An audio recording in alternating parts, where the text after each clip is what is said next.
Assalamualaikum warahmatullahi wabarakatuh. Bismillahirrahmanirrahim. Alhamdulillahil wahidil qahhar, al-azizil ghaffar, mukabiril laili 'alan nahar, tabsiratan lidzawil qulubi wal absar, wa tadhkiratan li ulil nuha wal i'tibar. Asyhadu an la ilaha illallah wahdahu la syarikalah yaqulul haq wa huwa yahdis sabil, wa asyhadu anna sayyidana wa nabiyyana wa qaidana wa muallimana Muhammadan abduhu wa rasuluh. Allahumma salli wa sallim wa barik ala Muhammad wa ala alihi wa sahbihi ajmain, amma ba'd. Saudaraku, saya perlu minta maaf lebih dulu pada para pemirsa bahwa saya terpaksa menggunakan kata-kata kasar dalam video ini. Tujuannya supaya message atau pesan jadi jelas. Dalam bahasa Inggris ada pepatah berbunyi call a spade a spade. Artinya sebut sebuah sekop sebagai sekop. Jadi sekop ya sekop, bukan pacul atau linggis. Nah, saudara-saudaraku, mengikuti perkembangan kehidupan nasional yang dipimpin Jokowi sebagai presiden, sampai bentrok rakyat Pulau Rempang melawan aparat gabungan TNI dan Polri pada 7 September yang lalu, dan penanganan Pemda Batam dan pemerintah pusat yang sangat gegabah, aut-autan, dan sangat unprofesional, maka saya menyimpulkan logika yang digunakan rezim Jokowi yang zalim memang menggunakan logika, edan dan logika begundal. Maaf, ini memang kasar saya tahu. Ya. Jadi logika edan dan logika begundal. Apa tidak edan dan bernuansa begundal ketika Luhut mengatakan siap membuldozer siapapun yang berani menghambat atau mempersulit investasi yang masuk ke Indonesia. Apalagi kata Luhut, Indonesia telah memiliki reputasi yang sangat baik di mata investor. Ya pasti investor asing dan asing bersukacita masuk ke Indonesia. Mengapa? Karena diperlakukan sebagai bangsa tuan, sementara bangsa sendiri sebagai bangsa budak. Nah, Luhut sepertinya lupa bila pemerintahan nanti berganti, bisa saja Luhut will be bulldozed ya, by the nation. Karena sejarah selalu berputar, yang sekarang berkoar-koar, besok bisa saja diberangus secara politik. Nah, Mahfud lain lagi. Dia membela dengan cerita ini dan itu, antara lain Pulau Rempang pernah tidak dihuni, jadi negara berhak mengambil alih pulau yang pernah kosong penghuni, sehingga pulau indah itu bisa dibuat lebih produktif. Termasuk dimasukkan ke dalam proyek strategis nasional. Nah, Mahfud MD sesungguhnya pejabat tinggi pemerintahan, mungkin yang paling jujur, paling blokosuto dalam bahasa Jawa. Dia pernah mengatakan, dalam setiap pilkada, provinsi, kabupaten, dan kota, para cukong selalu intervensi.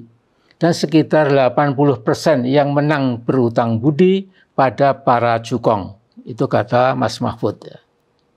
Yang lebih mengejutkan kesimpulannya tentang betapa bobroknya pengelolaan pemerintahan kita. Dengan pernyataannya, saya quote, malaikat masuk ke dalam sistem Indonesia bisa jadi iblis juga. Nah, bila logika Mahfud ini diteruskan, jangan-jangan sebagian besar pejabat kita, dari yang terendah sampai tertinggi, sudah pada menjadi pejabat iblis. Kalau kita menggunakan statement dari Mas Mahfud tadi. Nah, kata Mahfud, publik jangan ikut kacau. Gabungan TNI Polri itu tidak menggusur, tetapi mengosongkan lahan. Lantas bagaimana 17 ribuan penduduk, kebanyakan suku Melayu yang sudah hidup sekitar 2 abad yang lampau. Apa mereka bukan manusia Indonesia yang punya hak sama dengan Mahfud dan saya dan lain-lain? Ternyata Jokowi juga aneh. Dia melihat pemerkosaan hak-hak hukum dan hak kewarganegaraan 17 ribuan orang Rempang sebagai bukan masalah. Tidak ada masalah, tidak ada muskilah. Ya. Lurah Indonesia yang harusnya mencari solusi malah mengeluh, itu cuma masalah komunikasi. Masa urusan begitu harus sampai ke presiden? Saya kadang-kadang ya hampir speechless ya. Sementara itu, Gubernur Kepulauan Riau dan Wali Kota Batam malah menyalahkan rakyatnya yang dibuat kocar-kacir oleh aparat gabungan TNI Polri dan tidak ada secuil pun penyesalan, apalagi misalnya minta maaf kemudian mengunjungi rakyatnya yang sedang sedih dan menderita di Pulau Rempang itu. Nah, saudaraku, Polri yang pernah terpuruk bahkan dianggap sebagai musuh rakyat gara-gara Kaisar Ferdi Sambo, ternyata Kapolrinya juga punya logika mirip-mirip. Dengan pendekatan keamanan, pokoknya pukul dulu urusan belakang. Nah, Kapolri menambah pasukan 4 kompi guna amankan Pulau Rempang ke depan. Saya khawatir peristiwa berdarah dan berair mata di Rempang 7 September lalu jadi awal datangnya perubahan yang memang sudah lama didambakan rakyat Indonesia. Kita doakan pimpinan nasional pasca Pilpres Capres besok bisa meninggalkan secara total logika edan para begundal elit kita yang sudah berlangsung lama. Saya sangat bergembira, bahkan berbahagia, PP Muhammadiyah lewat Majelis Hukum dan HAM telah mengambil 8 sikap yang jelas, tegas.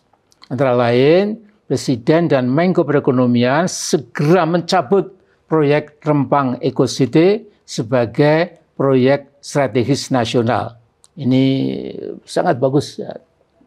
Dengan juga Panglima TNI dan Kapolri menarik seluruh pasukannya dari lokasi yang dimiliki masyarakat Pulau Rempang. Nah, kita semua berterima kasih pada Majelis Hukum dan HAM yang dipimpin oleh Pak Bushro Mukodas.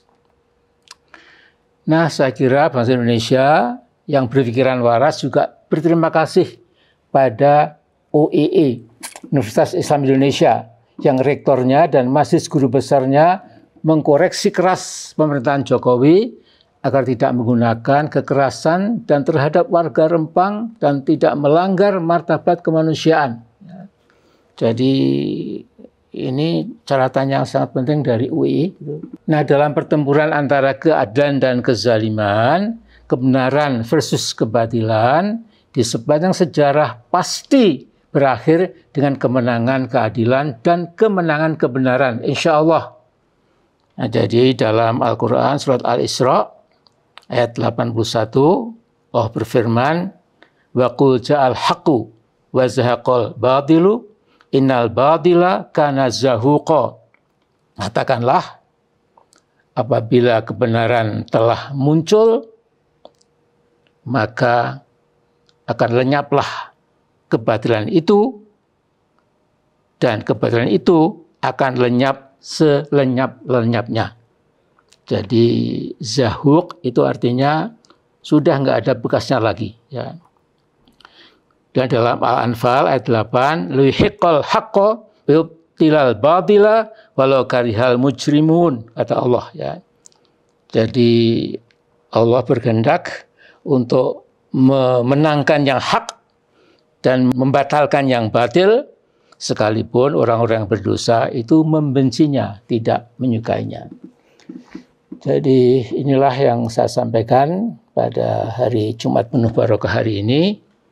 Mudah-mudahan sedikit banyak ada dipikirkanlah ya buat rezim yang kita lihat sekarang ini. Assalamualaikum warahmatullahi wabarakatuh.